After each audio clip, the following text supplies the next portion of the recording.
Welcome to the presentation of a lecture from Gnostic Radio, a free public service from Telema Press.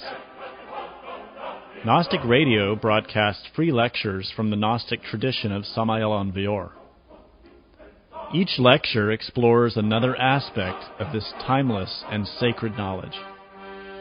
Many of these lectures are supported by additional materials available on our website. Each Saturday, Gnostic Radio broadcasts live.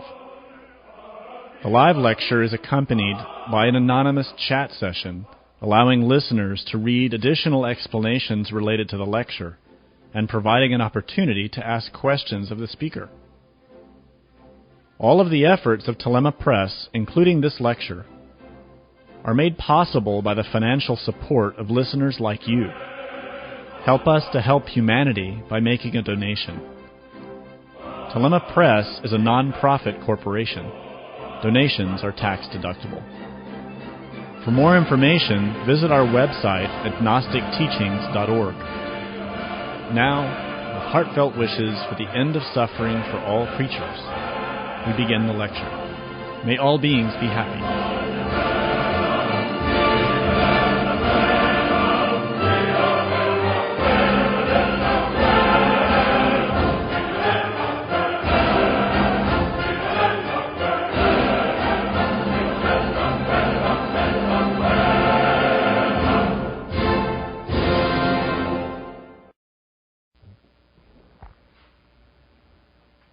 The 11th sign of the zodiac corresponds to that stellar influence of Aquarius.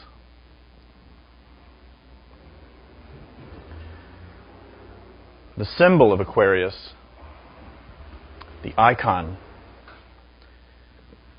is a woman with an urn or a vessel in either hand,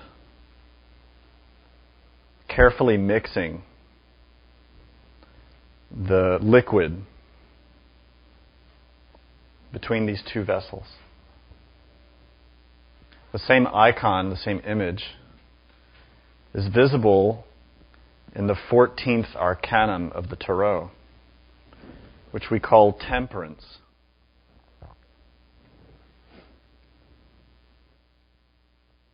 This symbol contains within itself the mystical science, the precise understanding of alchemy.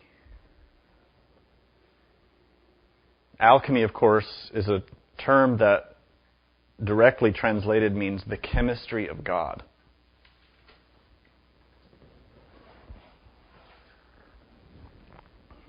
And alchemy is a process whereby forms of matter are manipulated consciously. In other words, nature is worked with in a conscious way in order to arrive at a transcendental goal. But as with any science, with any chemical process,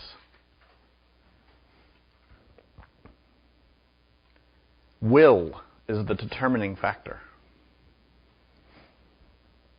In other words, we can use a science through evil will in order to accomplish a desire. Or we can use a science through conscious will in order to realize the purposes and goals of creation in accordance with the laws.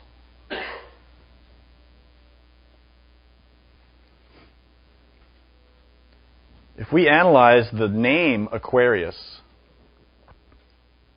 we find in it these elemental attributes which relate directly to this science of alchemy. The first part is obviously aqua. Aquarius, aqua. And aqua, of course, is water, from the Latin.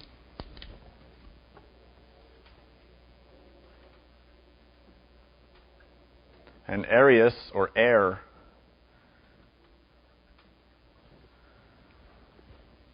And we know, of course, that Aquarius as a sign is related to the air.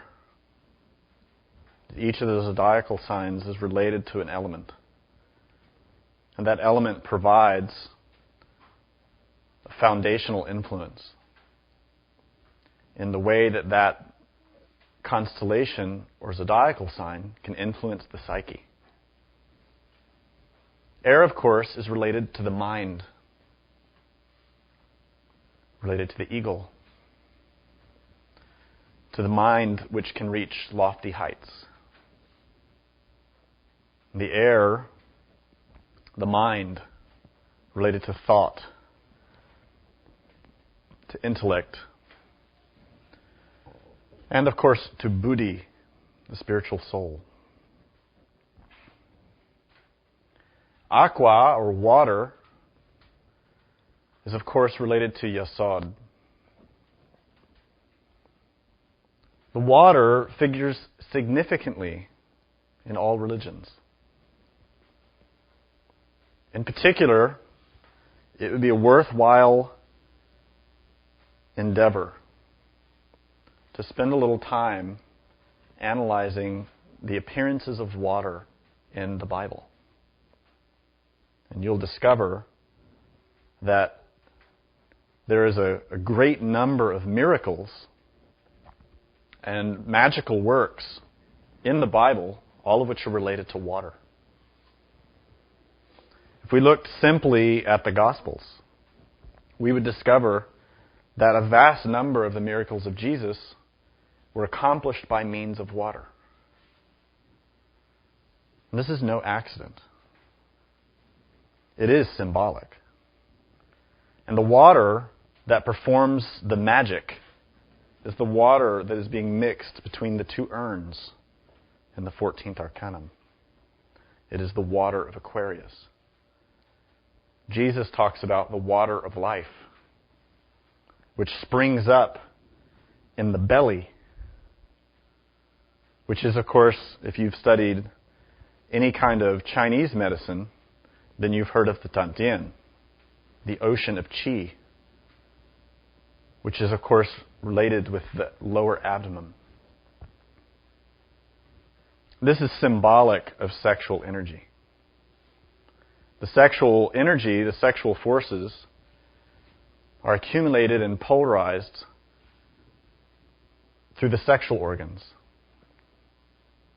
which are not merely the external component that hangs or is present or visible from the outside of the body, but is also related to the internal glands and internal chakras, which are related with the lower abdomen.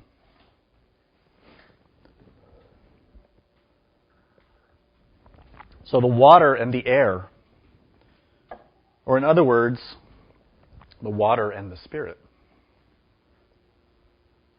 In the Gospels, Jesus tells Nicodemus that we must be born again of water and Spirit. These are the two elements of Aquarius. So what is this Aquarian mystery? What is the deep hidden knowledge related to the water and the air?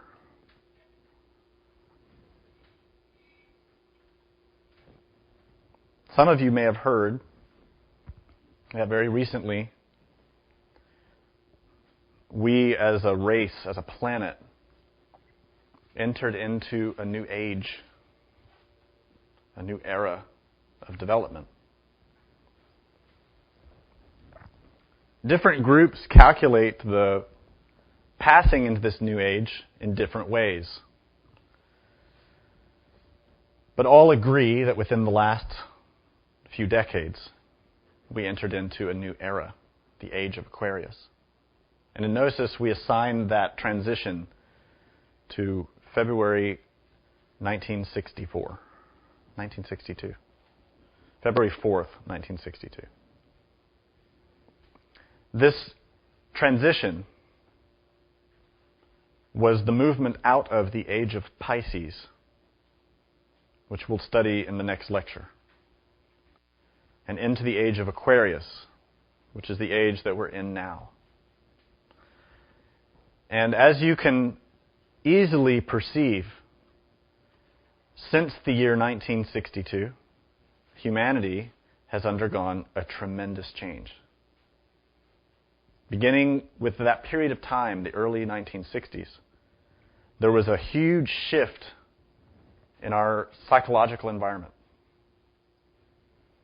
All of our social systems began to change in radical ways.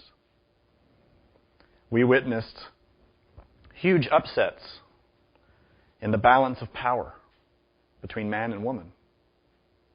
We witnessed a huge revolution in the way people think about life, but in particular about sex. Starting in the 1960s, this revolution spread around the world to abandon the previous concept of sexuality, which was stale, which was regressive, which was suppressive. In other words, in the Piscean era, humanity was enslaved by sex, hid sexuality, suppressed it, didn't like to talk about it, kept everything related to sex hidden. And this is because of the influence of the Piscean forces. In particular, we find this was especially true of the tantric mysteries. Tantrism, or true alchemy, was hidden from the eyes of the population.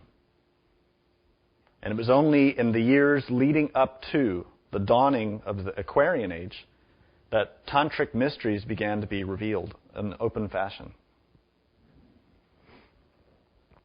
And of course, throughout the 60s and 70s, the interest and investigation of Tantra began to increase dramatically.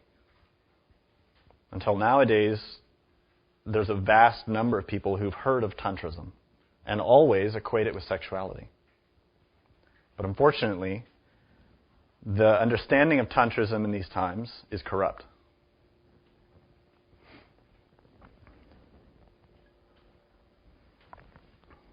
Aquarius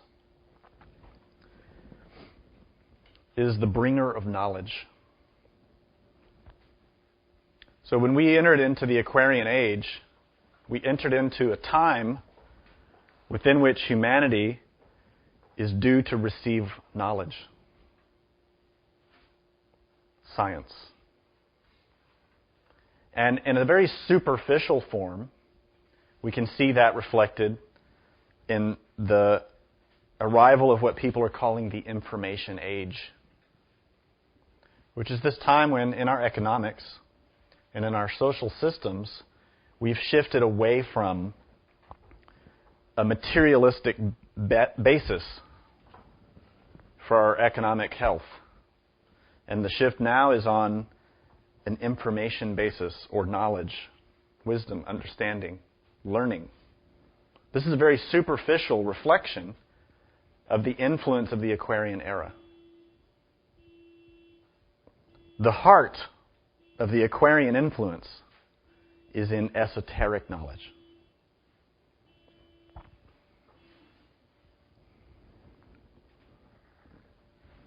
But to understand that, we need to know a little bit about this word knowledge and what precisely it's referring to. We tend to make the assumption that knowledge is related to the intellect. And intellectual knowledge is a form of understanding, a form of knowledge that is necessary. But it is the bottom. It's only the most superficial, most shallow level of knowledge, is intellectual knowledge. So to comprehend why we talk about Aquarius as the bringer of knowledge, we're going to look a little bit at some Sanskrit terminology, which can open up some doors for us in our understanding. In Sanskrit, there's the word vidya, V-I-D-Y-A. We also hear the word jnana, which is J-N-A-N-A. And both of these terms are translated as knowledge.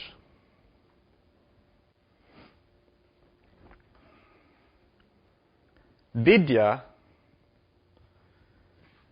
actually has two meanings. Two forms of knowledge are enclosed by vidya. The first is aparavidya, A-P-A-R-A, aparavidya. And this is simple intellectual knowledge. Or in other words, lower knowledge. The other form of avidya, primary form, is called paravidya. And this is higher knowledge.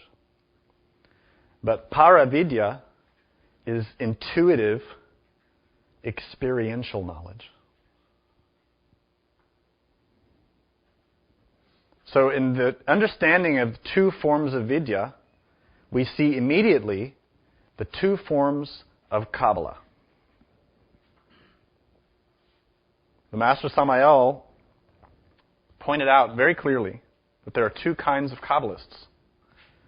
Intellectual Kabbalists who only study theories and memorize things, but have no experience of what they study.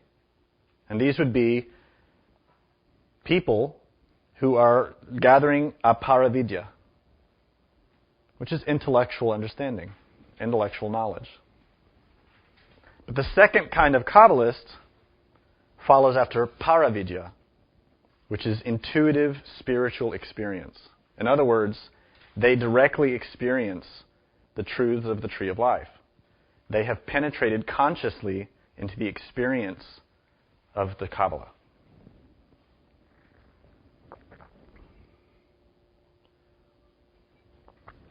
We have another kind of person next to these two, or another form, which is called avidya, which is the word vidya with an A in front of it. Now you'll notice that aparavidya is just like paravidya with an A in front.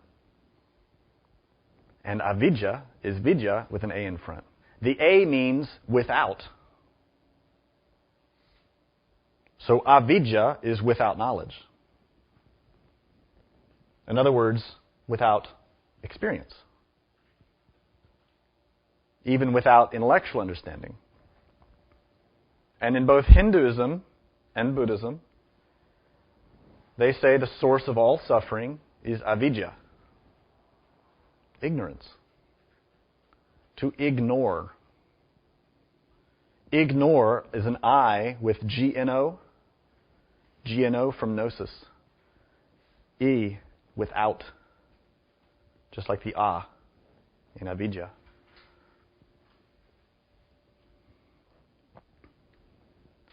If you've studied Hinduism, you've studied the Bhagavad Gita. The Bhagavad Gita is a discourse given by Krishna, who is the Christ in the Hindu mysteries. And Krishna, throughout the entire discourse of the Bhagavad Gita, is emphasizing knowledge.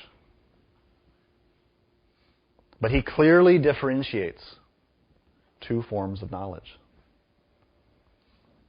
In the most translations, you'll find them as phenomenal and luminous. Numinous and phenomenal. And Krishna states explicitly that we need both of these forms of knowledge. Both of these forms of vidya. Phenomenal, of course, is related to phenomena, manifested things. to have knowledge of our environment, to have knowledge of what we perceive. Numinous is to have knowledge of spiritual things. These are Vijja and Jnana. Vijja would be related to numinous knowledge, spiritual knowledge. Jnana is just knowing knowledge in general. So it's good to understand when you're studying these scriptures the different subtleties of the terms. And the reason is our own thinking, our own understanding is our obstacle. There are some who read a scripture and read in that scripture, for example, in the Bhagavad Gita. Krishna tells Arjuna, spiritual liberation comes through knowing me. So most followers of Hinduism read that and think the way the Christians do. If I believe in Krishna, I'm saved.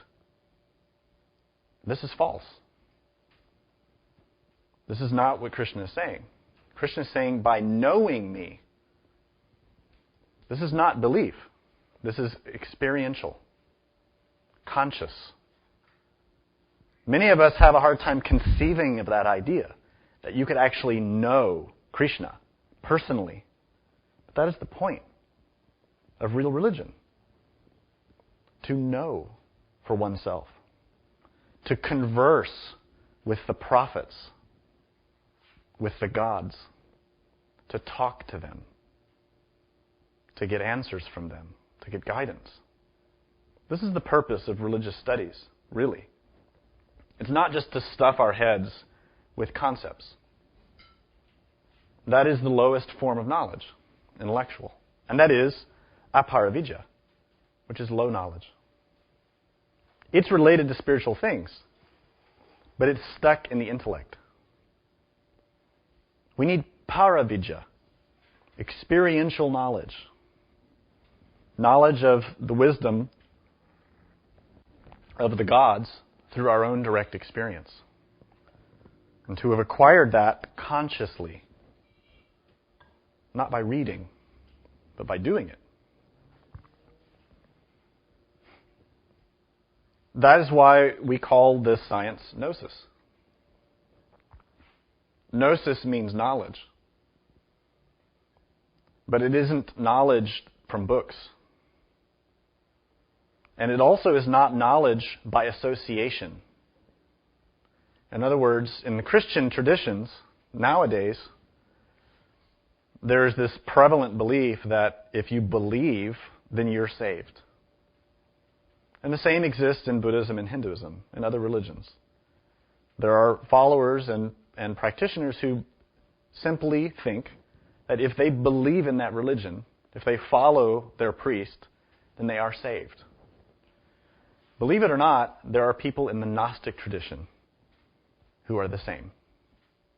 Who take their cultural predisposition, usually a Christian background, and they project that in gnosis. So they believe that so long as they're associated to a certain group, they are saved.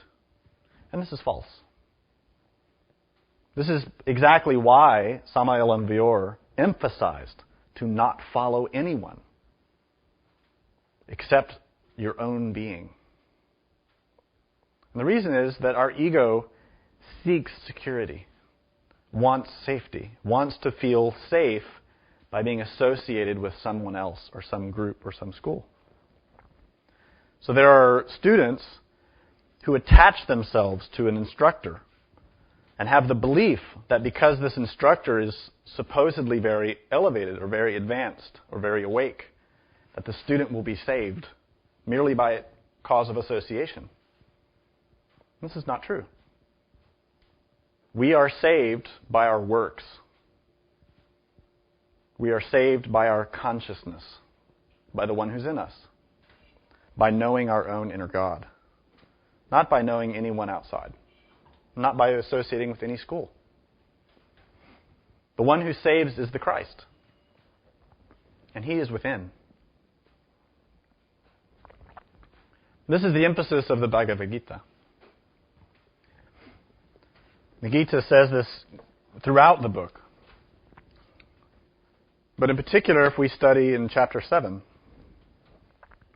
this chapter is often translated as the knowledge of the absolute.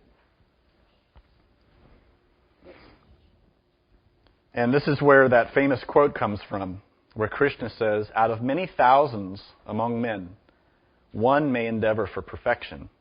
And of those who have achieved perfection, hardly one knows me in truth." That knowledge, that knowing, is aparavidya, which is conscious knowledge. Now, there's another way to look at this term vidya. And it's a way that the Master Samael used when explaining the nature of gnosis. And he said that there are different kinds of knowledge that we study.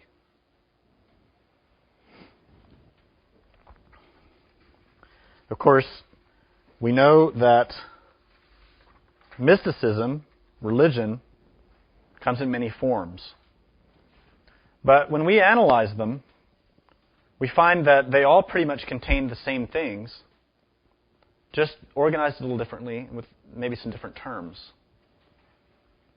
The first of these types of knowledge that Samael Aun Weor is indicating is called Jnana Vidya. And this is spelled Y-A-J-N-A.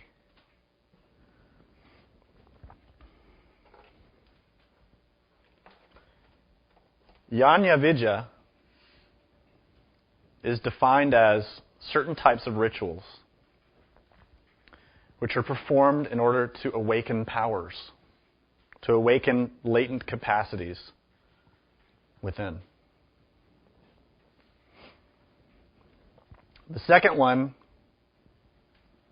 is Mahavidya. And Mahavidya is related to the metaphysics, the Kabbalah, the study of the laws and structures, Kala Chakra.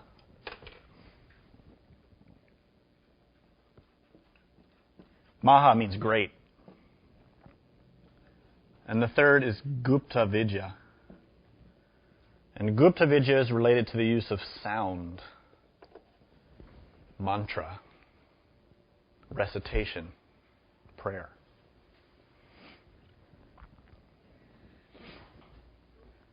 These three terms are a Sanskrit point of view designed to help put the different aspects of the knowledge that we study into an organized grouping.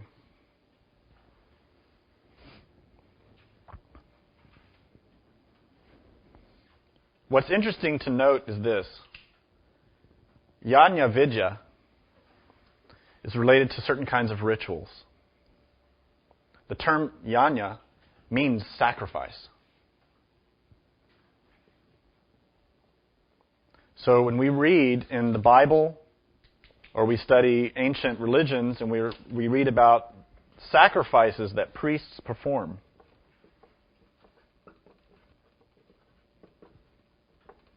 this would be rituals or practices that fall into the grouping of Jnana Vidya.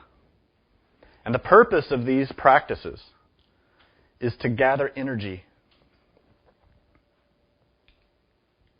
But as I mentioned previously, any of these forms of science can be used in one of two ways. By evil will, or egotistical will, or desire will. Or by conscious will. In other words, the will of Atman.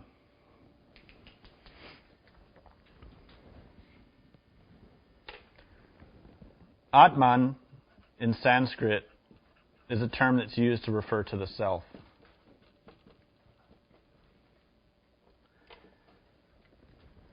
And there is this fourth type of knowledge, which is Atmavidya, or the knowledge of the being, the knowledge of the self, self-knowledge. And Samael Aun Weor explains that Atmavidya encloses and encompasses all the other forms of knowledge and supersedes them and may use them, but in a purified way. In other words, true self-knowledge cannot be used in two different ways. The ego cannot enter into Atma-vidya. Desire cannot enter. Atma-vidya is the wisdom of the being, wisdom of our innermost, direct knowledge, experiential knowledge, intuitive knowledge of the truth, which is free of desire. This form of knowledge, this kind of wisdom, can utilize rituals, Kabbalah, astrology, chiromancy, mantra, prayer, invocation, conjuration, any number of spiritual sciences, but only in a pure way, without desire, without ego. This is Atma-vidya. So as we explained before, Mahavidya, which is Kabbalistic studies, could be either utilized by the ego through desire to build pride, to answer fear, to find a sense of security. And there are many who enter into spiritual studies, religious studies, because they're very afraid. And they find confidence in studying religion. They find a sense of security in becoming attached to a religious group or a teacher. But this, unfortunately, is a use of vidya, or knowledge, by the ego. And that in turn makes it avidya, ignorance. In synthesis, we would say this is how the air of the mind and the water of the sex combine in our psyche to produce suffering. Because the ego corrupts that knowledge. And what we need is temperance. The woman in the card, the 14th arcanum, is our Divine Mother. And as you know, the Divine Mother is a symbol of knowledge. She has that veil of Isis, which symbolizes that veil which it stands before the temple, which prohibits the animal from entering into the sacred precinct. And that animal is your own mind.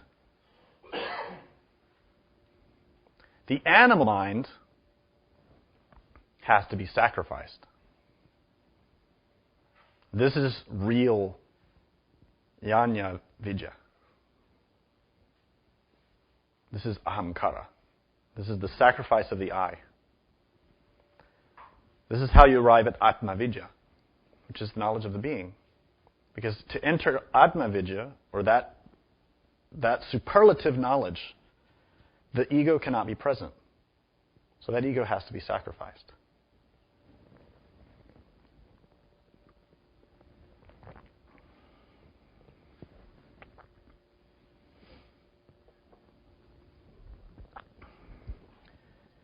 Now, I mentioned that Yanya is, the name means sacrifice. But that term is also used as a descriptive for a god. Do you know which one? Vishnu. This is where things get really interesting.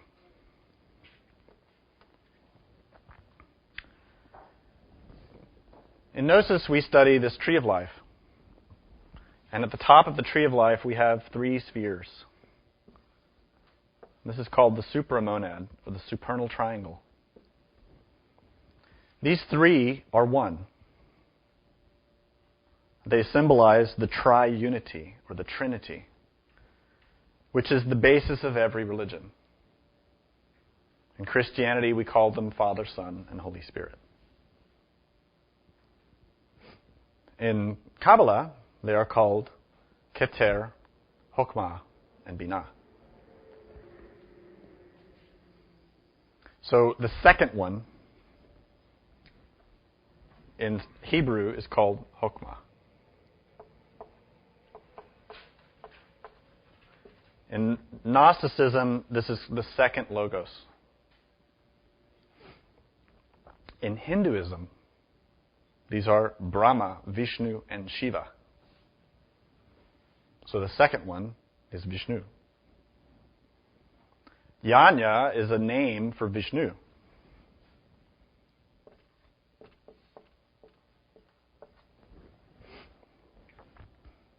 And in Hinduism, they have the mythology of Vishnu.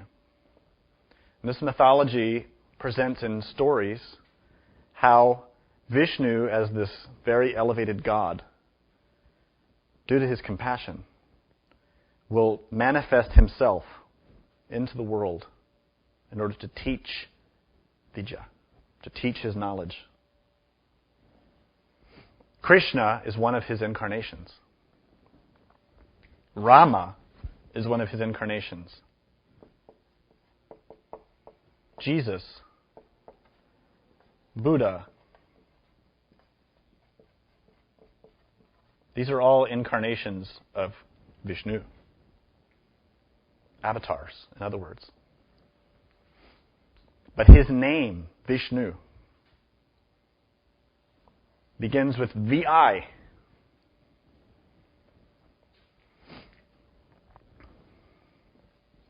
The same as Vidya.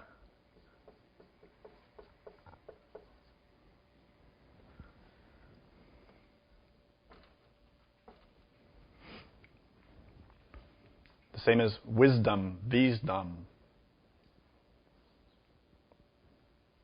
Chokmah, the second sphere, is the Hebrew word for wisdom. This is no accident. It's not coincidental that Vishnu and Chokmah, Sanskrit and Hebrew, mean the same thing. It's not a coincidence. It's not a coincidence that all of the bodhisattvas, bodhisattva means essence of wisdom, incarnation of Christ. All the bodhisattvas incarnate Vishnu. Within them is born the Christ child, who is Krishna, who is Rama, who is Buddha.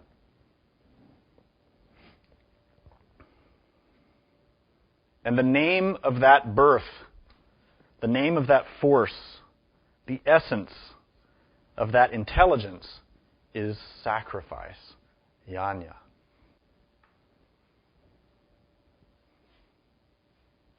For that birth to occur, there has to be a death. So here you see, I'm describing for you three essential factors.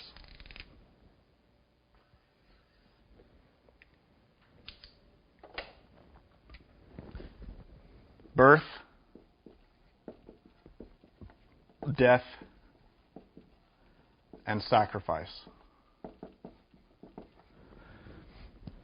These are the three essential components of any religion, of any form of spirituality. You can call yourself whatever you want. You can attach yourself to any religion. You can follow any master, any scripture. But to awaken the consciousness, you must practice these three factors. Without them, you cannot awaken. It's impossible. These three form the basis upon which every religion that has ever existed are formed. And these three are symbolized in the stories of the great prophets and masters, the great saints, the avatars, the gods. In the life of Jesus, we have his mystical birth. We have his lifetime of sacrifice. And we have his mystical death. We see the same in the life of John the Baptist. We see the same in the life of Krishna, in the life of Buddha, in the life of Moses, in the life of Heracles. Heracles in particular is very interesting. Heracles symbolizes the Christ in the Greek mysteries. He performed many tremendous works, great labors, impossible for a mere mortal. And he was able to accomplish these great labors because he was part divine. In other words, he was a bodhisattva. He had incarnated part of a God within. But he still had his human, impure aspect. At the end of his mythology, you find that he dies a very painful death. But that death symbolizes the absolute death of everything in him that was impure. All the human parts die. And what rises is the divine, purified, complete. When he ascends to Olympus as a purified being, the gods give him a present, a wife. And this wife, this woman, is named Hebe, H-E-B-E. Have you ever seen a picture of her? You'll be astonished. She is a young goddess, daughter of Zeus and Hera, who carries in her two hands two vessels. She's the cupbearer of the gods and is seen mixing the waters. And she serves in these vessels ambrosia, the food and drink of the gods, that fuel, that energy which makes them immortal. She becomes the wife of Heracles. She's the symbol of Aquarius. This same image of the woman with the two cups is Hebe, the wife of Heracles, the great warrior.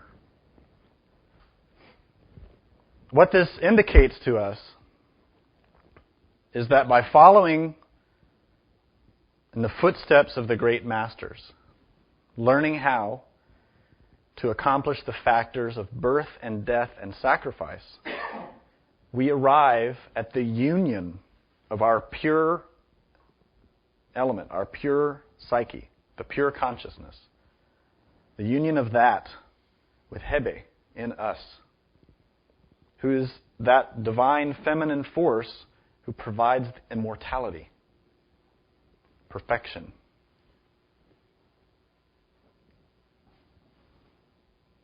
But that is arrived at through great works, not by reading books.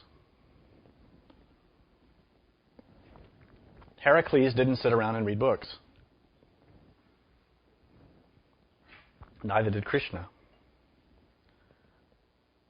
Neither did Jesus. Reading books can be useful, but does not bring awakening. You cannot awaken the consciousness with the intellect. You cannot awaken the consciousness with a belief.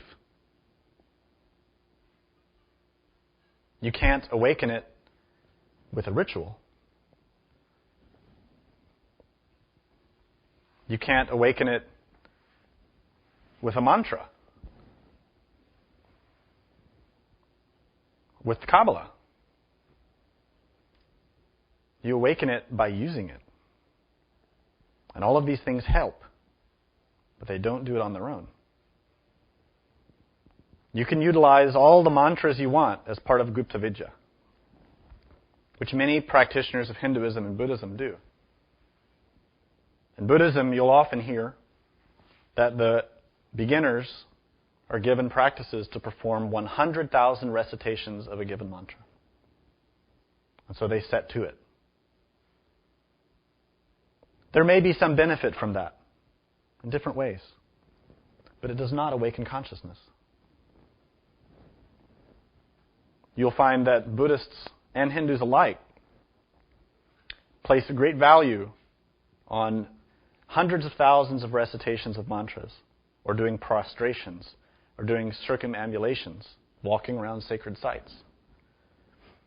Like the Christians, who value doing hundreds of recitations of Hail Mary, or the Lord's Prayer. Or the Gnostics, who value reciting certain mantras, or doing certain invocations or conjurations, doing certain kinds of practices. These are all useful, but they in themselves do not awaken consciousness. They assist. They provide help, but they don't do it. The one who does it is you. If you don't consciously utilize the tools, then you remain asleep. And this is why in the Bhagavad Gita, Krishna says,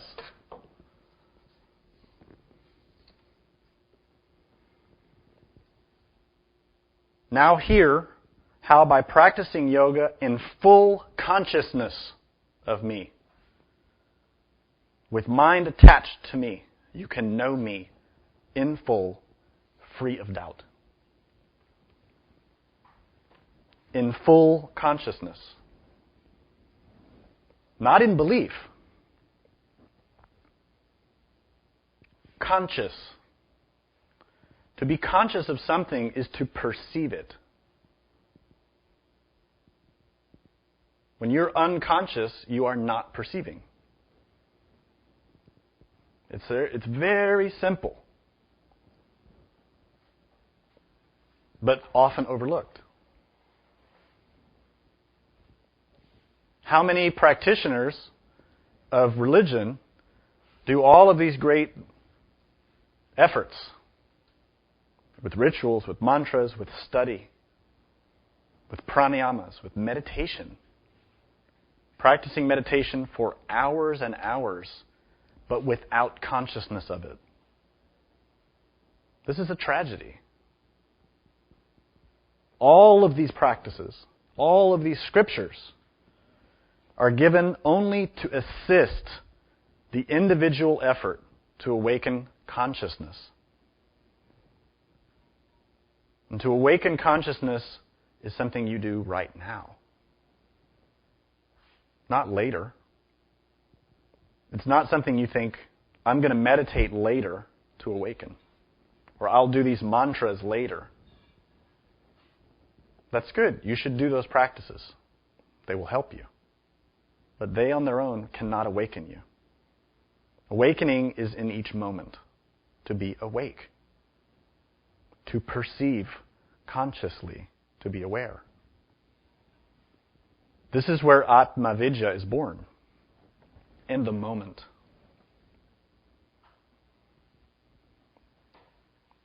The consciousness that we have is that which connects us with divine intelligence, with divine forces, with our own Atman, our own Buddha.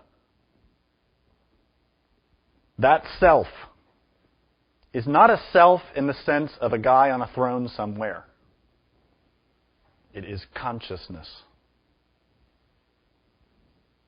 Simple.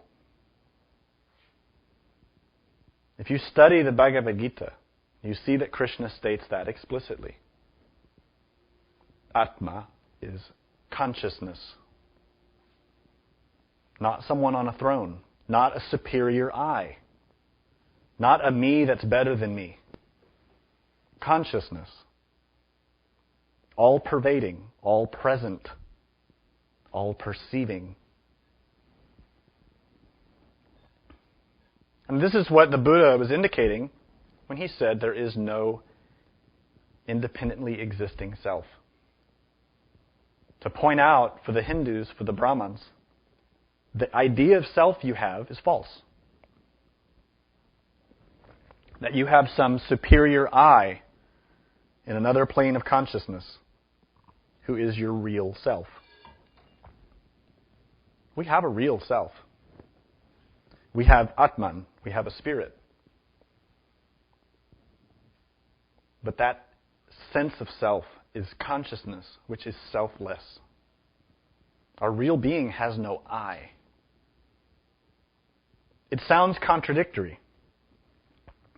When in Gnosis we say that we, as intellectual animals, as the people that we are, don't have real individuality. And we see that because of our direct experience. That from moment to moment, we contradict ourselves. There's no one I. There are many I's. Today, I'm very good friends with a given person. Tomorrow, I'm their enemy. Because one I was here today and another I is here tomorrow.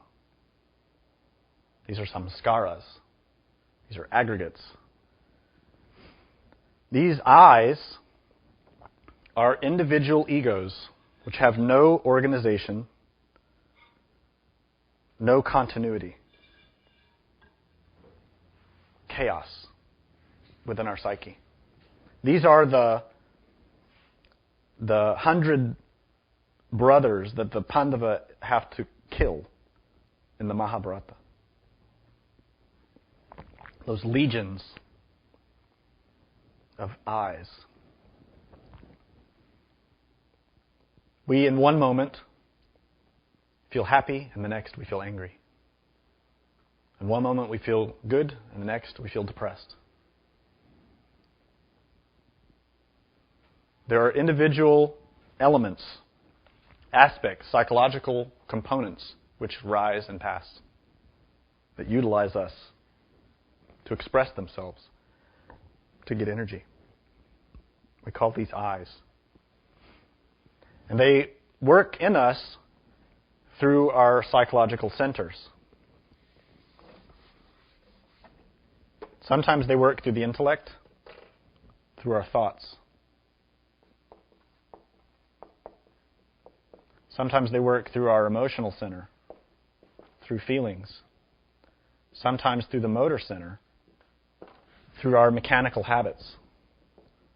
Sometimes through our instinct, through fight or flight, through different kinds of desire. And sometimes they work through sex. These 5 centers are different aspects of our psyche that process energy. And the eyes arise and pass, coming into the driver's seat of our psyche to run the show for a period of time until another one comes and knocks it out of the way. All the while, we think we are one.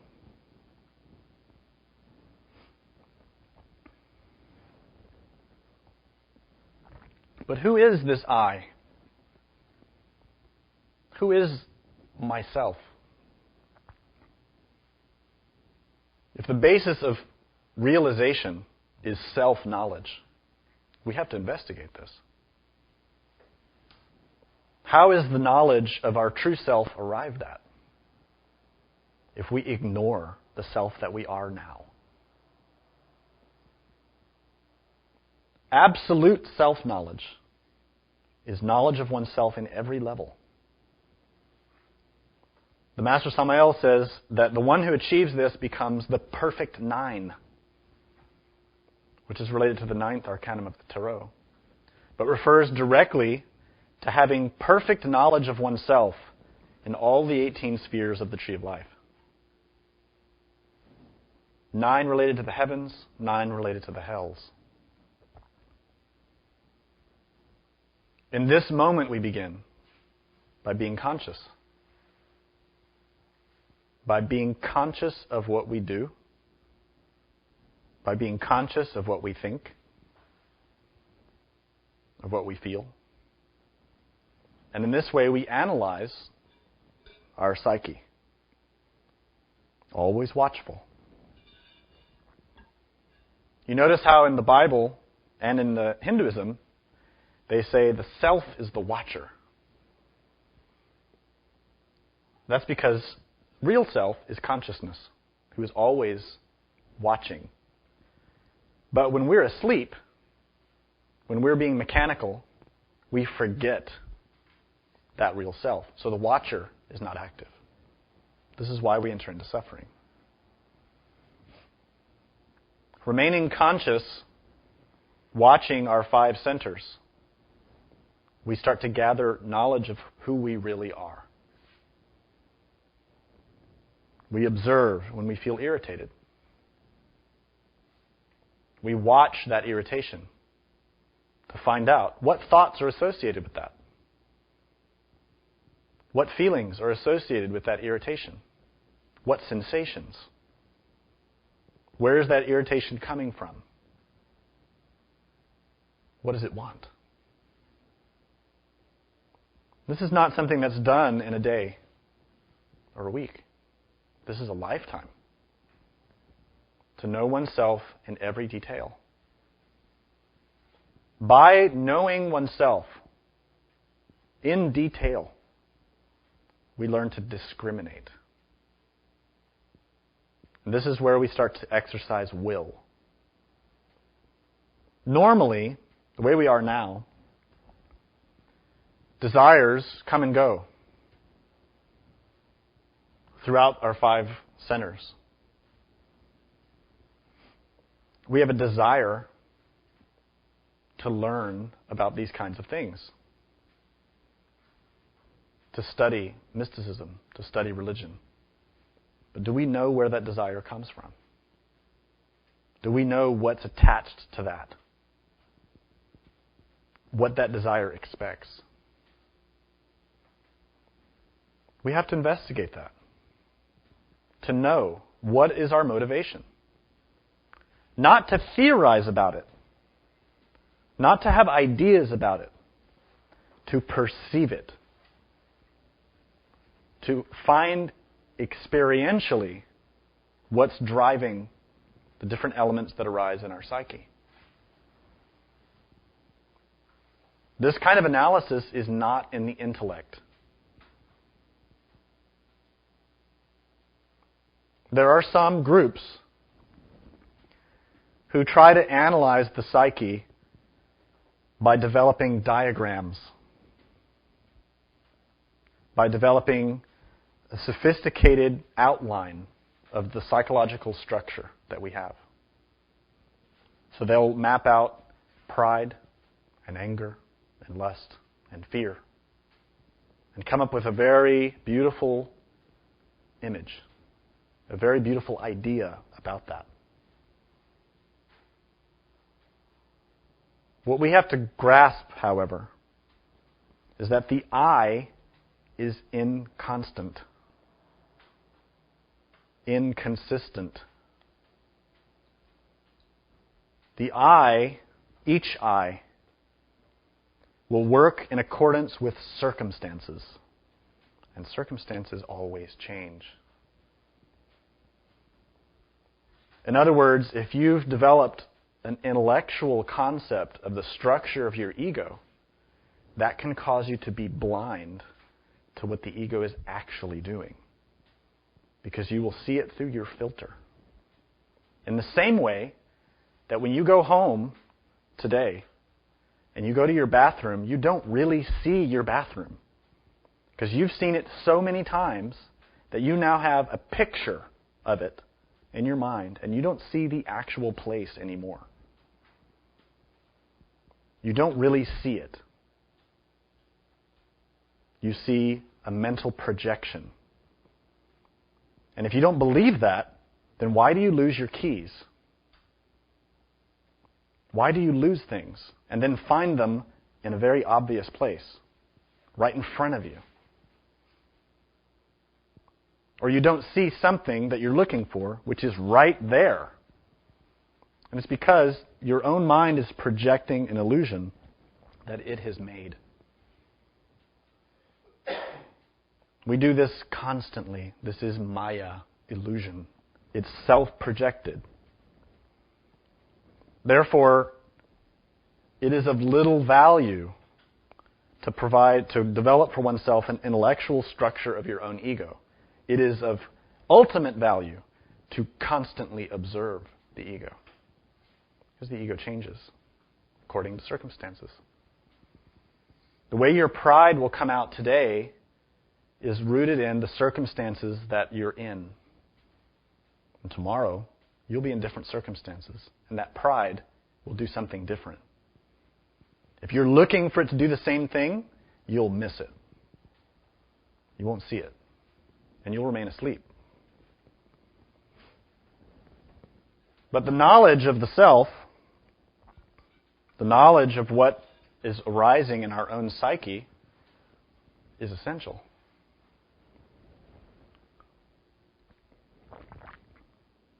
We need to know who we are and what we're doing. Because in each moment, all the energy that's transforming through you is producing consequences. You are now what you did. Everything that you are is because of what you have done. Everything. But going further, everything you are is because of how you have used energy. Simple. If you suffer, it's because you set in motion energy, which returns to you to balance itself. If you are in pain, you're in pain because of what you yourself have done, even if you don't see it right now. It's a law of nature. It's called karma. In the Bible it says, every man will reap what he sows. In other words, for every action there is a consequence. This is called invariance in physics. Any given level of energy has to return to that level. Invariably, it's a law of nature. If you invest energy into a given thing, that energy must be equilibrated. It's a law. So when you're investing energy into an anger in your heart, into lust in your sex, into a concept in your mind, that energy must return. And if that investment of energy is contrary to the laws of nature, then there's pain. This is the basis of suffering.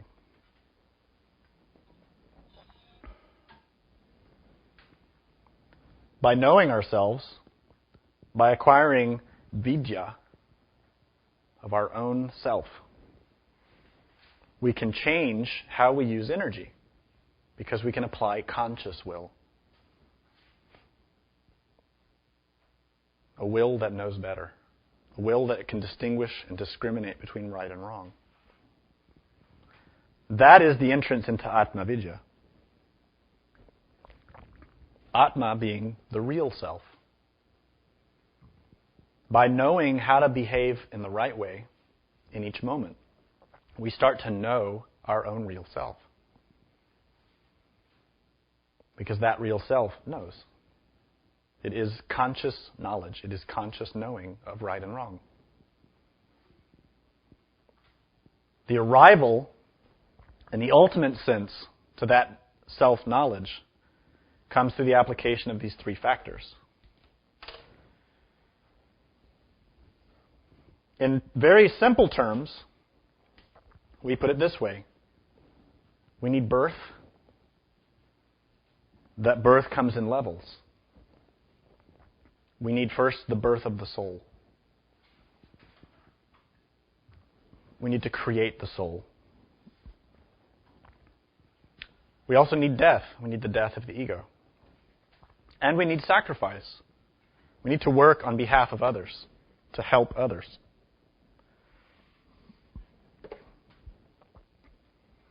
So in general terms, this is how we describe these three. But to get more specific, we need to see how demanding they each are. Birth, of course, is referring to that spiritual birth that Jesus was teaching to Nicodemus. We have to be born again.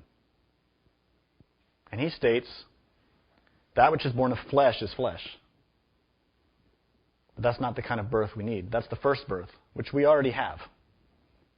We already have that which is born of flesh, which is a physical body, symbolized in the tree of life by Malkut, the lowest sphere. But that which is born of the Spirit, Atman, is spirit. We need a superior birth, spiritual birth. And this birth is derived in the same way, in a similar way, that is, as our physical one. I said before that everything that we are is because of what we've done. Everything that we are now is karmic. But that action that has produced what we are is always sexual in its base. Because all energy is, in its base, a mere modification of sexual energy. All energies are derived from the same source. So what we are physically is obviously the result of sex. Our parents had the sexual act and produced the bodies that we have.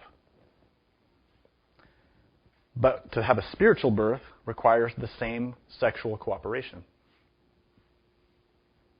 The cooperation between a man and a woman, who are the only ones that can create life. However, this form of life is in accordance with the laws of the Holy Spirit. To create a spiritual birth, one has to work with the science of alchemy, which is, again, symbolized in the icon of Aquarius, of the woman mixing the two vessels. These two vessels symbolize man and woman, solar and lunar, the sun and the moon, husband and wife. She does not spill a drop, but she mixes these forces in order to produce ambrosia, to create immortality. And that immortality is the creation of the soul. This is birth as one primary factor. The birth is realized when those sexual forces are gathered and purified. When male and female are made into one, says Jesus, then you will enter into the kingdom. This is in the Gospel of Thomas. When male and female are made into one, then you will enter into the kingdom. In Hebrew, kingdom is Malkut, this first sphere on the tree of life. And this is where we begin to work, to have spiritual birth. We work physically here. The first birth is when the male and female, working in scientific chastity, renounce the orgasm, gather their sexual forces, and by means of the science of Tantra, or alchemy, under the guidance of the being, or Atman, those forces are harmonized and equilibrated. And when they are equilibrated, a spark is produced in the spinal column, the very base of the spinal column. This spark can produce an awakening of fire. That fire in Hinduism is called Kundalini. In Christianity, it's called the Holy Spirit. The awakening of that fire is dependent upon moral purity, qualities of the heart. The fire of the Holy Spirit is the intelligence of God. It's not mechanical. It doesn't come to anyone. It comes to those who earn it. And God rewards those who follow His laws and who are working to achieve purity of heart and mind. In other words, the Kundalini awakens only with moral progress, with death, psychologically. As the ego is killed through our psychological analysis, as we take energy away from the ego by making better choices from moment to moment, that ego starts to die. You see in that self-observation, in meditation, in transmutation, these three factors: birth, death, and sacrifice. When we have anger stimulating us, it's very painful and very difficult to renounce. Very difficult to sacrifice our anger. Because our anger wants justice. Our anger wants to be fed. It's an easy matter to give up a desire, to have a pleasure. We can easily give up something that we want just for pleasure. Let's say it's sugar. We can easily renounce sugar or coffee, something like that. But it's very difficult to renounce anger. It's very difficult to renounce resentment or lust. Because these form suffering, and we love our suffering. It sounds contradictory, but watch this in yourself. Next time somebody really makes you mad, try to not act on that anger in any way. Not just physically, but also in your mind. Because what you think and what you feel is an action which produces consequences. And that's why Jesus said, if you see a woman and lust for her in your heart, you've committed adultery. Which is a crime. So it's not just physical action we're talking about. It's emotional. It's mental. So try to renounce your anger and see how difficult that is. But when you do it, that is an act of sacrifice.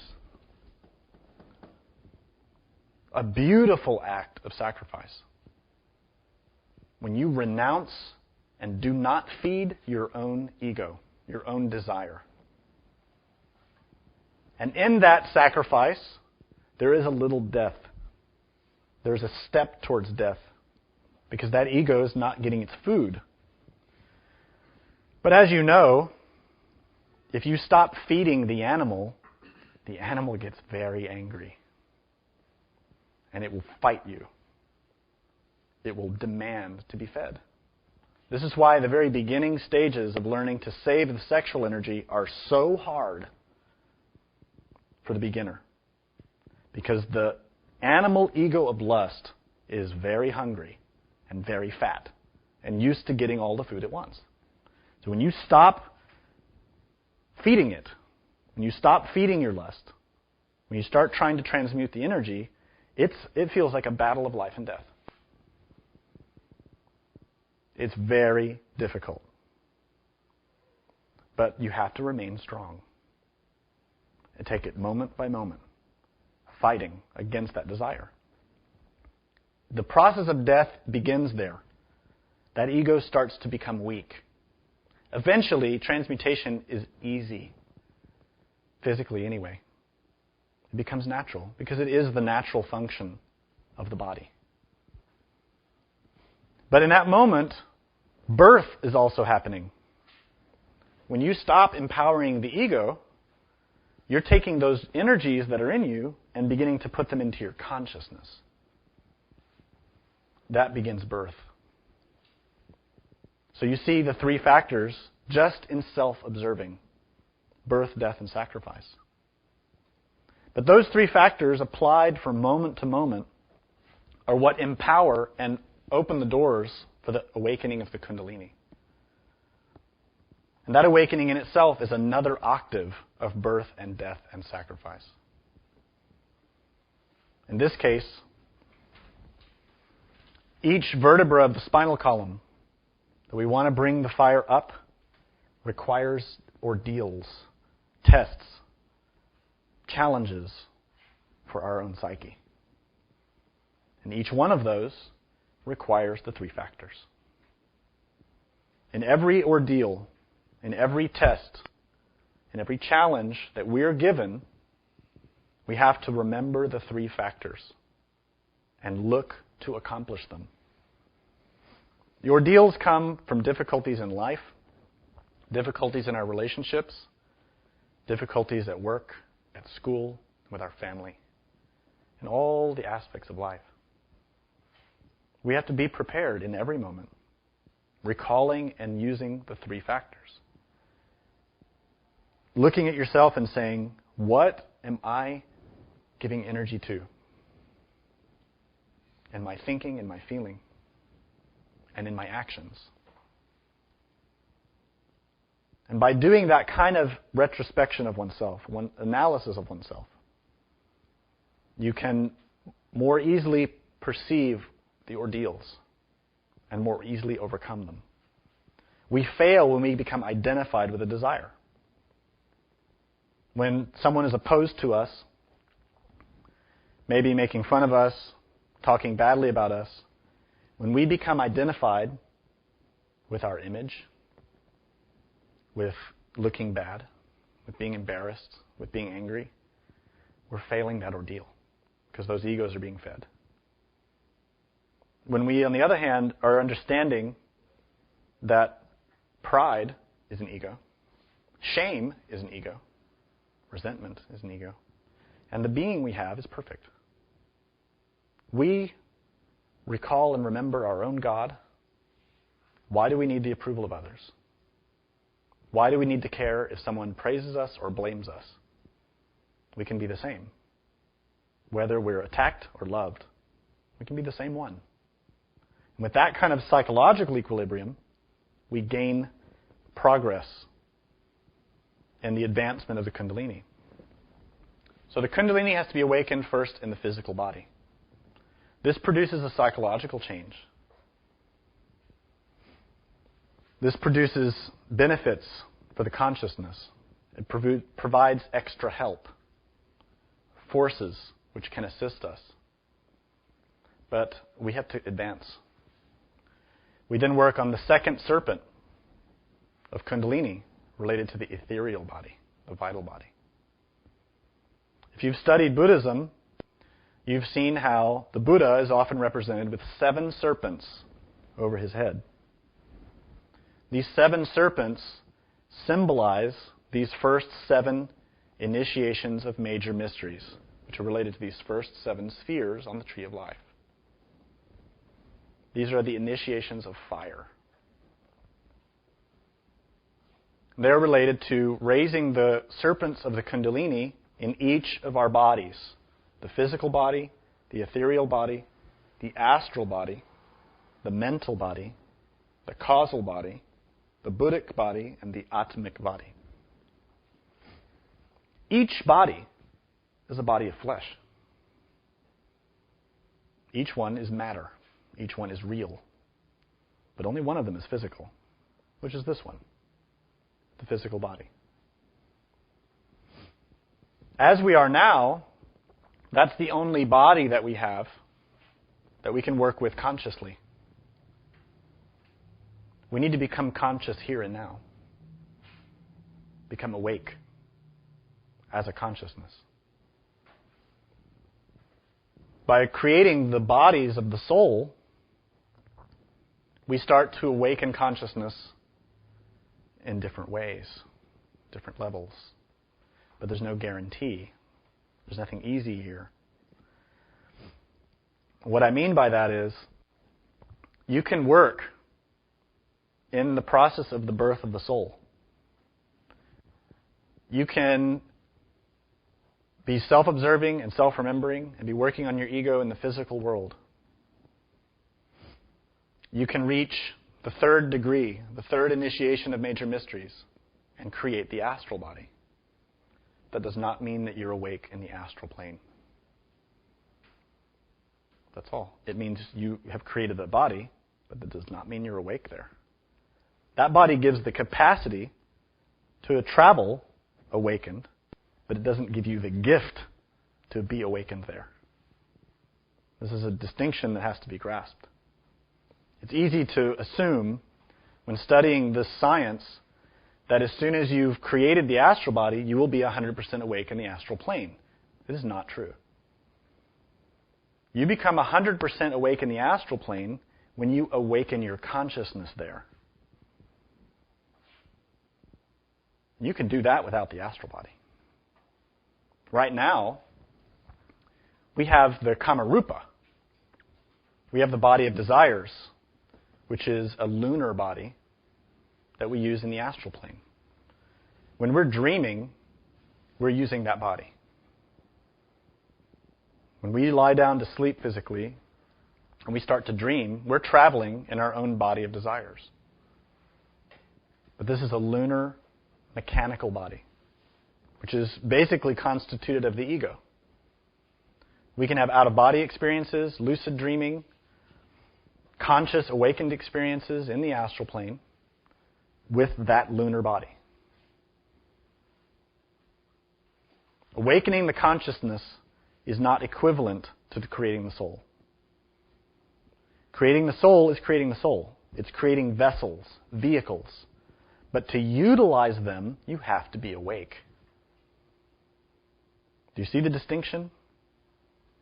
You can awaken without creating the bodies, like Yogananda. Yogananda awakened a great deal of consciousness and could be awakened in the astral plane, but he did not have the solar astral body. But he had the discipline to remain conscious of himself, physically and internally.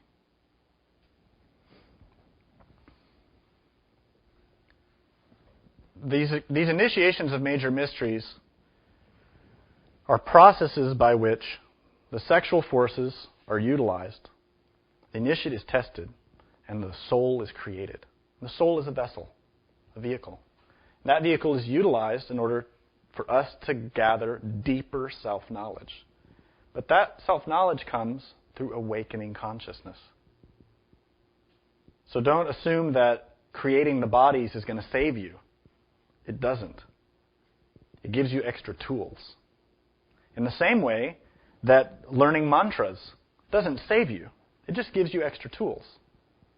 But obviously, having the soul or the solar bodies is 1 billion times more powerful than having mantras. Because those solar bodies, when you awaken and you learn how to use them, allow you to travel in other planes of consciousness. So you can penetrate more deeply into your own mind, more deeply into your own karma, more deeply into your own self, in order to free yourself of suffering. Death. Birth, obviously, is how we take the sexual forces and under the guidance and assistance of our own Divine Mother, we utilize those forces to create superior bodies and create the soul, the Merkaba. But that same energy, sexual energy, is also used to destroy the ego. This is why in Hinduism, Shiva, the Holy Spirit, is known as the creator and the destroyer. It's his fire, his energy, that creates and destroys. So, while we gather our sexual forces and transmute them, the Divine Mother takes those forces and uses them as needed. But she can only use them in accordance with our works. In order for any psychological aggregate to be destroyed, it has to be understood. Why? Each ego, each psychological element is part of us, something that we create, that we produce. When we look at another person with lust, we take that imagery and we invest into that imagery a very potent energy, so that that image becomes more concrete. That lustful image invested with energy, that image forms a sort of false life. Historically, these are called incubi, succubi. And these are psychological elements that we create with our lust and with our fantasy. In the same way, we create egos. Egos are psychological elements in our own mind, which are packets of trapped energy, sexual energy. When we are criticized and we feel our pride is hurt, and we think about that, and we go around with that hurt feeling, what's happening there is a transformation of energy, but in hell, our own psychological hell. That packet of energy is becoming trapped in what we call an I, or an ego. It's a block in the flow of nature. It is a wrong transformation of forces. It is karma. In order for our Divine Mother to free us from that suffering, we have to extract the purity from it, the consciousness. In each ego is trapped a portion of our consciousness. When we, as an animal soul, first entered into humanoid bodies, we had an element of free consciousness called Buddhata, Tathagatagarbha, or essence. And this element is an extension of our own inner being. The essence is that which gives us the capacity to be conscious, to be aware, to pay attention, to perceive. In ancient times, all of us could perceive more than we do now. This is why in our folklore we hear stories of sylphs, gnomes, dwarves, pygmies, elves, all kinds of creatures that nowadays we think are fantasy. And that's because in past times we could see them, because they're real, they exist. Those are the spirits of plants and rocks, the spirits of animals, which at one time we could perceive and work with directly. But over the centuries, because we've become more and more trapped in desire, in pride, in lust, in anger, in envy, in fear, we have lost more and more of our senses. We've lost the ability to perceive. We're becoming deeper and deeper buried in lust, in pride, in fear. And that's why we see the suffering of humanity getting worse. We see that instead of feeding the hungry, instead of caring for those who suffer, we're developing more and more powerful ways to destroy each other. It's because the essence is becoming increasingly trapped in the ego. When we take and harness the sexual forces, transmute them, our own Divine Mother can use that energy to destroy those packets and free the energy that's trapped in them, to free the consciousness. But she cannot do it while the energy is in there, because that would hurt us. We extract that consciousness by becoming conscious of that karma, by knowing fully that ego, by knowing fully that element in our own mind. And when we fully comprehend that particular karma, that particular I, that desire, we extract the free consciousness. We free it. At that precise moment, the Divine Mother can kill that demon, that element, which is symbolized by Durga in Hinduism, fighting the demon. So death arrives based on self-knowledge. But to just practice birth and death is insufficient. There are some who work with the forces of alchemy to transmute their sexual energy, and who meditate on the ego, but they remain stagnant. This is because they're not utilizing the third factor, which is sacrifice. To sacrifice is to follow after Vishnu, Hokmah, the Christ. You know in the Gospels that Jesus said, anyone who would come after me must deny himself. This is death.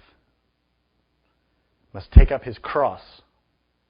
And the cross is the alchemical connection of man and woman. And must follow me. Sacrifice. To emulate the Master Jesus. To do as he did, which is to give up all self-interest and to give for the benefit of others. And that's the nature of a bodhisattva, an incarnation of Yajna, Christ, sacrifice. Vishnu, Hokmah, the Christ, has one law: sacrifice, love. The force of the Christ is the force that gives life to every existing thing.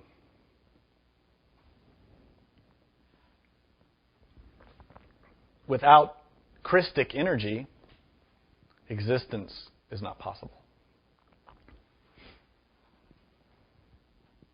All the great masters, all the great prophets, are incarnations of that Christic sacrificial force, who give freely of themselves to benefit others. They don't charge for their wisdom. They don't demand anything for themselves, like worship or even respect. They give, and they give, and they give. Even when being betrayed. Even Jesus, on the cross, betrayed, tortured, humiliated, and being stolen from, said, "Father, forgive them." He demanded nothing for himself. This factor of sacrifice stands equal to birth and death, and is equally necessary from moment to moment. We begin to embody that from moment to moment when we're confronted with our challenges, when we're confronted with problems. Really, problems in life are a great form of help. It's our problems that bring up the things that we need to change in us. It's in adversity that the hero comes to light. And adversity is all around us. So the Gnostic learns to take advantage of all adversity, to give thanks, to be grateful, to kiss the hand of the executioner. The one who brings you suffering, the one who brings you pain, is bringing you a great gift. the opportunity to know yourself. Most of the time we waste it, and we become furious against the executioner, against the one who brings us criticism or problems. But if we can learn to take advantage of those moments, we can learn to change. Really, these three factors are elements of change. And that's why Aquarius is the most revolutionary sign of all the zodiacal signs. It provides the most capacity for change. When the age of Aquarius arrives, our whole society changes. Everything shifts. And the same is true of what Aquarius can provide in our own psyche,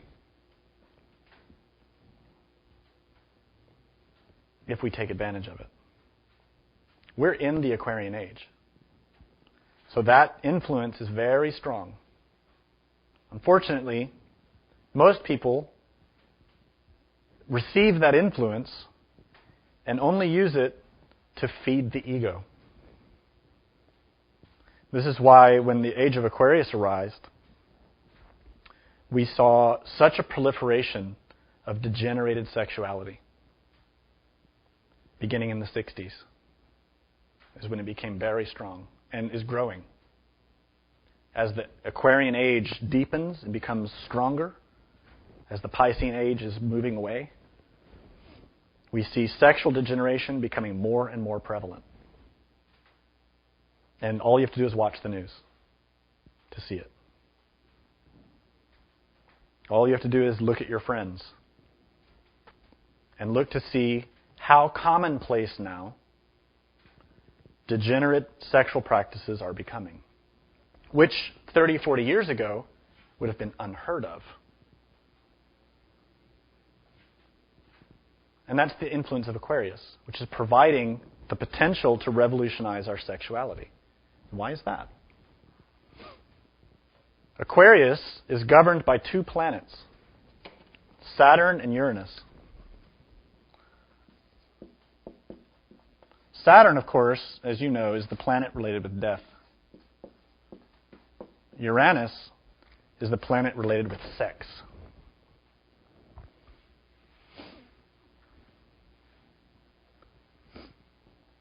Uranus governs sexuality.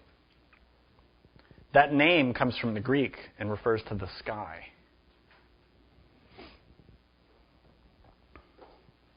But the orbit of Uranus is an orbit of 84 years around the sun. And within that orbit, we have it divided into two parts of 42 years. As a strongly polarized planet, Uranus provides a strongly polarized influence on our psyche, but directly related with sexuality. In other words, for a given 42-year period, Uranus is giving more strength to women. And then that flips, and Uranus gives more strength or more predominance to men. The switch began, there was a movement or a shift of that influence in the 60s. And this is how we saw the women's revolution, women's movement, where women became much more empowered, became the central focus of many of our social changes. But that shift is switching back. It's been 42 years. So now you will see over the next few years that men will receive once again more of an influence, more of a push for dominance socially. This doesn't mean that one is better than the other. It's simply a stellar influence. The point, however, is that Saturn, the planet of death, and Uranus, the planet of sex, are the ones that govern Aquarius.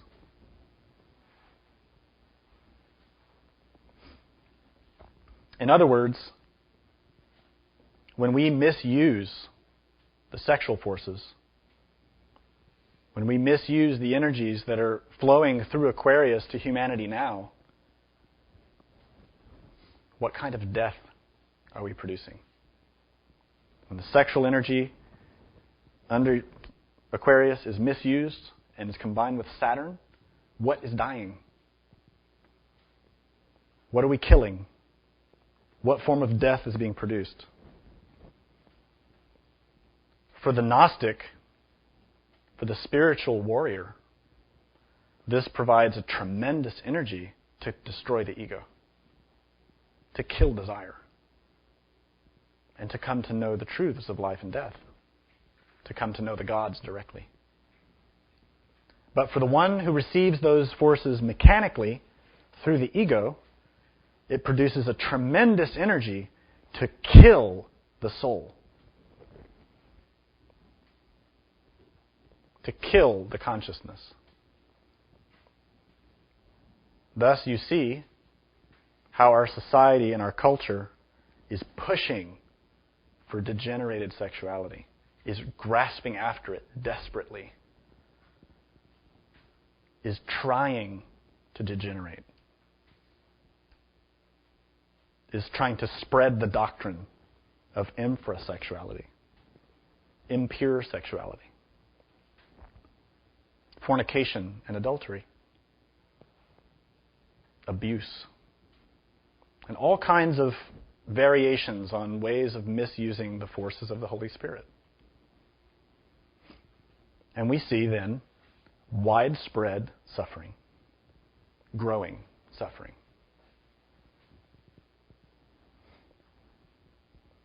I think you can see from the context of this course so far that in all of the zodiacal signs and the planetary influences, there are tremendous energies available to us in each moment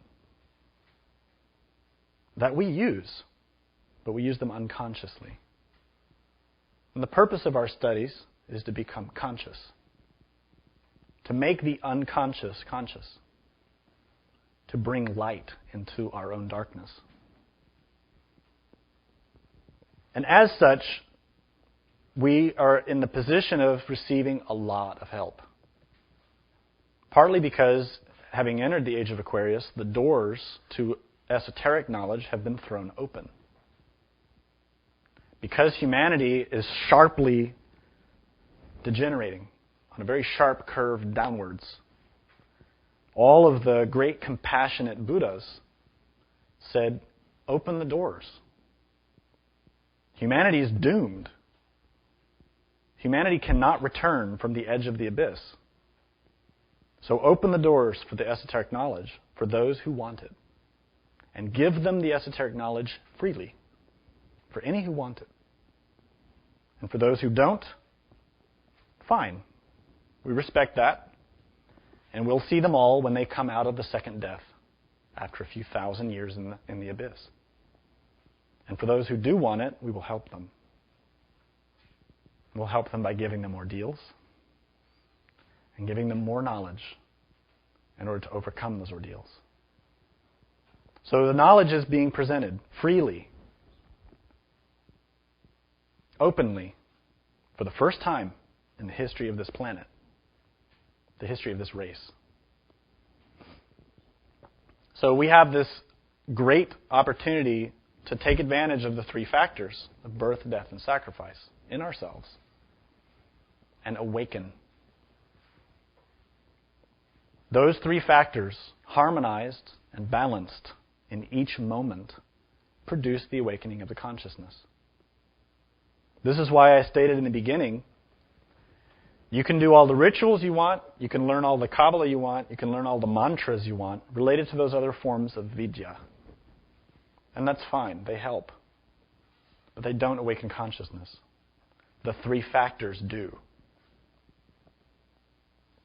But those three factors have to be practiced consciously by will in each moment. There is a little part from the Bhagavad Gita that I'll read to you which relates to this.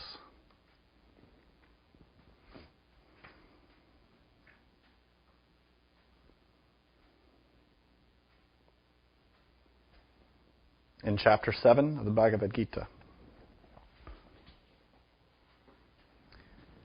Know, and this is Krishna speaking. This is the incarnation of Christ. Know that I am the original seed, sexual seed, of all existences, the intelligence of the intelligent, and the prowess of all powerful men. I am the strength of the strong, devoid of passion and desire. I am sex life which is not contrary to religion. Know that all states of being, be they of goodness, passion, or ignorance, are manifested by my energy. I am, in one sense, everything, but I am independent. I am not under the modes of material nature, for they, on the contrary, are within me. This divine energy of mine, consisting of the three modes of material nature, or gunas, is difficult to overcome, but those who have surrendered unto me can easily cross beyond it. Those miscreants who are grossly foolish, who are lowest among mankind, whose knowledge is stolen by illusion, and who partake of the atheistic nature of demons, do not surrender unto me.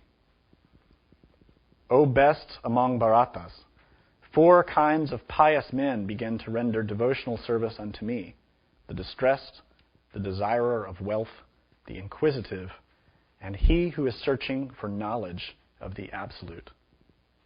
Of these, the one who is in full knowledge and who is always engaged in pure devotional service is the best, for I am very dear to him, and he is dear to me. All these devotees are undoubtedly magnanimous souls, but he who is situated in knowledge of me I consider to be just like my own self. Being engaged in my transcendental service, he is sure to attain me, the highest and most perfect goal. So we see in the Mahabharata, in the Bhagavad Gita, that absolute knowledge of Christ is acquired through service, through yajna. And that is the renunciation of false self-nature, which is ego. Do you have any questions?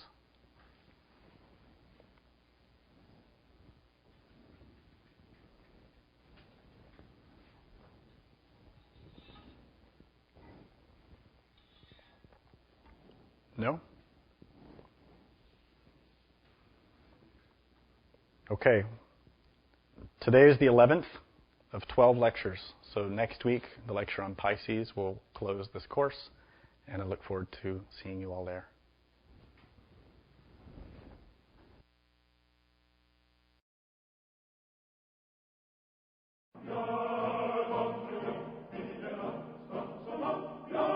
Gnostic Radio is made possible through the financial support of listeners like you. To make a tax-deductible donation, visit our website at gnosticteachings.org.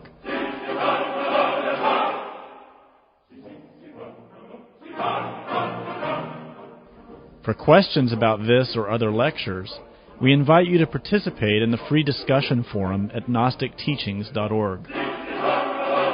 Thank you for your support. May all beings be happy.